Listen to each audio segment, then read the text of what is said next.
Good morning, dear students. Welcome to science class. Today we will continue with the same chapter number 4, sorting materials into groups. So let's start with properties of materials. Different properties which we will study are appearance, hardness, solubility, float and sink, and transparency. So first property which we will study is appearance. First property जो हम discuss करेंगे वो है appearance.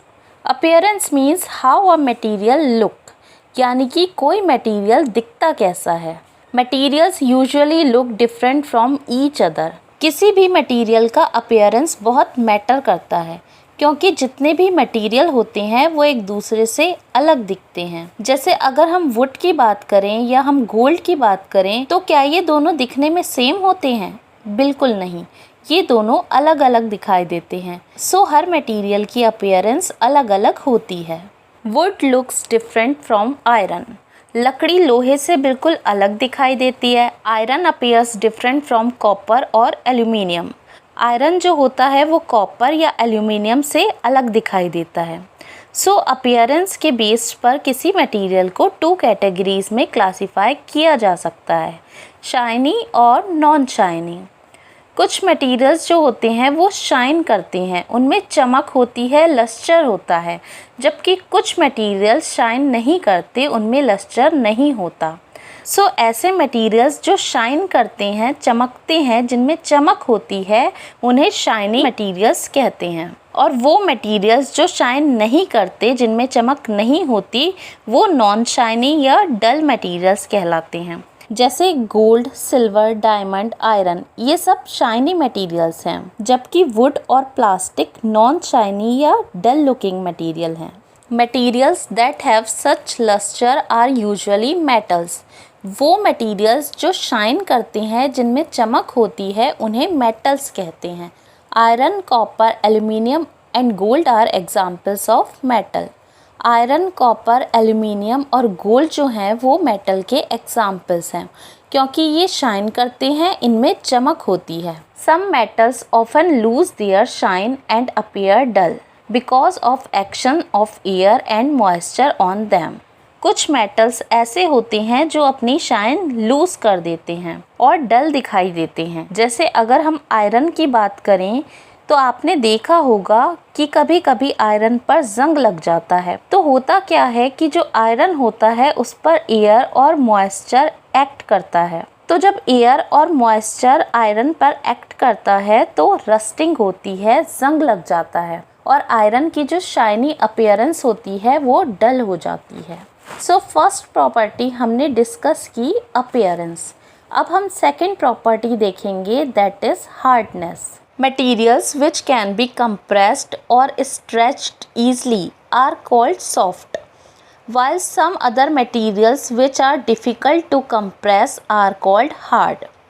For example, cotton or sponge is soft while iron is hard. Hard materials वो होते हैं जिन्हें आसानी से compress नहीं किया जा सकता और सॉफ्ट मटेरियल्स वो होते हैं जिन्हें आसानी से कंप्रेस्ड किया जा सकता है. जैसे अगर हम पेन की बात करें और इसे हम कंप्रेस्ड करके देखें तो ये कंप्रेस्ड नहीं होगा, सो ये हार्ड है. और अगर हम टेडी की बात करें, अगर हम इसे कंप्रेस्ड करके देखें तो ये ईज़िली कंप्रेस्ड हो जाएगा, सो ये सॉफ्ट है. सो कुछ मटेरियल्स सॉफ्ट होते हैं और कुछ मटेरियल्स हार्ड होते हैं. Iron, wood, stone and glass are examples of hard materials, while cotton, sponge, rubber and wool are examples of soft materials. Next property is solubility. Substances that completely disappear or dissolve in water are soluble in water. For example, salt and sugar. While substances that do not mix with water and do not disappear even after we stir for long time are insoluble in water. For example, sand and oil. ऐसे substances जो water में पूरी तरह से घुल जाते हैं उन्हें कहते हैं soluble substances, जैसे नमक और चीनी. जबकि कुछ सब्सटेंसेस ऐसे होते हैं जो पानी में या लिक्विड में नहीं घुलते। सो ऐसे सब्सटेंसेस इनसॉल्युबल सब्सटेंसेस कहलाते हैं, जैसे मिट्टी और तेल। Now look at this picture.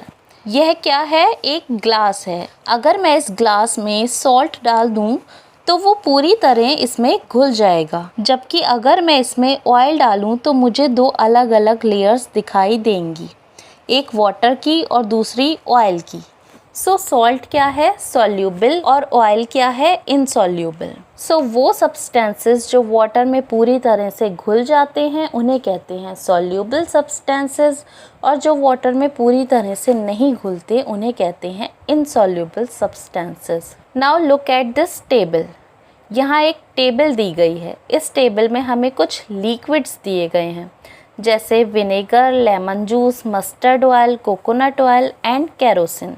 सो यहाँ हमसे पूछा गया है कि अगर हम इन्हें वाटर में मिक्स करें तो क्या ये वाटर में मिक्स होंगे या नहीं। इन शॉर्ट हमसे पूछा गया है कि ये सॉल्यूबल हैं या इनसॉल्यूबल। सो अगर ये मिक्स होंगे तो हमें इनके आगे लिखना है मिक्सेस वेल, और अगर मिक्स नहीं होंगे तो इनके आगे लिखना है डज नॉट मिक्स। सबसे पहले हम विनेगर की बात करते हैं। जब हम विनेगर को वाटर में डालते हैं तो वो वाटर में पूरी तरह से घुल जाता है, मीन्स वो अच्छे से मिक्स हो जाता है। सो विनेगर इज़ मिक्सेस वेल। इसी तरह से आपको इस टेबल को फिल करना है। जो वाटर में घुल जाएंगे उनके आगे आपको लिखना है मिक्सेस वेल, और जो वाटर में नहीं घुलेंगे, सॉल्यूबल नहीं होंगे, उनके आगे आपको लिखना है does not mix. So that's all for today. Thank you. God bless you all.